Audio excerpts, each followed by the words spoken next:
Há mais de 2000 anos, a igreja nascia a partir de um diálogo entre Jesus e Pedro. De acordo com a narrativa das Sagradas Escrituras, ao reconhecer que era o Messias, Cristo então dá a Pedro uma grande missão, a de edificar a sua igreja. Na Terra Santa, nossa equipe foi até o lugar onde essa conversa aconteceu. A paisagem surpreende por sua fauna, flora e abundância de águas que formam uma série de bacias hidrográficas. No Parque Nacional de Banias, uma das nascentes do Rio Jordão e uma cascata de 10 metros, a maior de Israel. As numerosas riquezas naturais fizeram de Banias um lugar de culto pagão, especialmente ao deus Pan.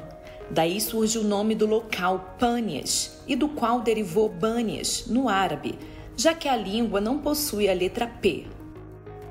O arqueólogo do Parque Nacional de Israel, Ben Yosef, explica que as escavações iniciaram no século passado.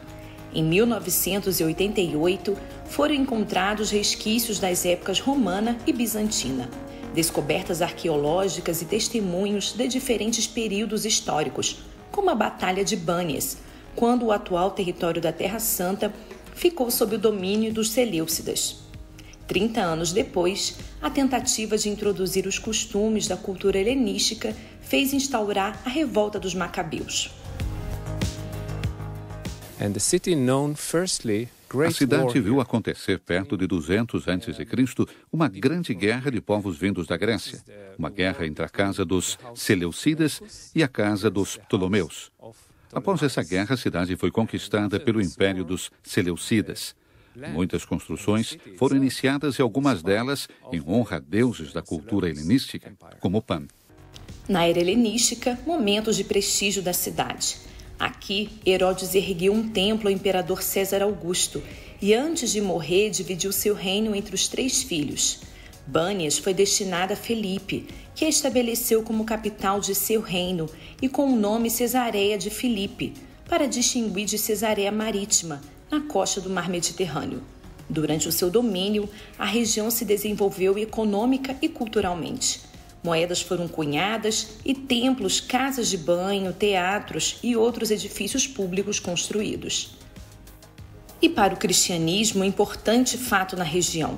Jesus passou por aqui e perguntou aos discípulos como o povo percebia, até fazer o questionamento diretamente a eles. E vós, quem dizeis que eu sou? A partir daí, a bela resposta de Pedro e a revelação de sua missão. Pedro responderá com sua inspirada profissão, e o Senhor Jesus responde com a missão de Pedro. Tu és Pedro, e sobre esta pedra edificarei a minha igreja. Um dia de compreendermos essa passagem do Evangelho quando Jesus disse: "E vós quem dizeis que eu sou?" Estamos aqui diante das ruínas do Palácio de Herodes, uma sociedade que naquela época cultuava diversos deuses. Então, quando Jesus fez essa pergunta e Pedro respondeu: "Tu és o Cristo, o Filho de Deus vivo", Jesus queria dar um outro significado e reafirmar a existência de um único Deus. Jesus saiu da Judéia e da Galileia, foi às fronteiras da Terra Prometida, quase entre os pagãos, e lá fez aquela pergunta, a fim de que sua identidade não fosse confundida com o messianismo de seu tempo. Desde que Pedro recebeu a revelação do Pai, Jesus entende que o Pai o escolheu entre os irmãos como a primeira pedra sobre a qual a igreja seria construída.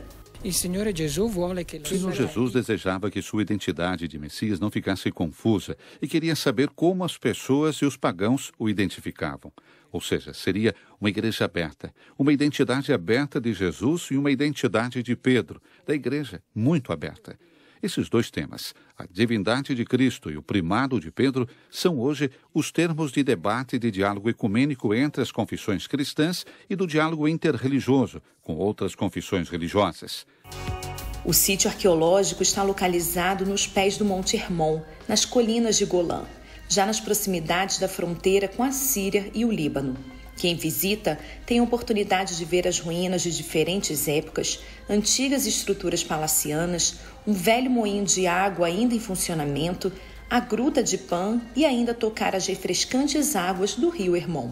Neste ano de comemoração dos 40 anos da Canção Nova, é muito especial estar aqui, pois foi passando por aqui, bebendo dessas águas, que o Senhor Jesus interpelou os discípulos. E vós, quem dizeis que eu sou? A mesma passagem do encontro pessoal do padre Jonas Habib com o Senhor Jesus. E a partir daí sua vida foi transformada até chegar à fundação da Canção Nova.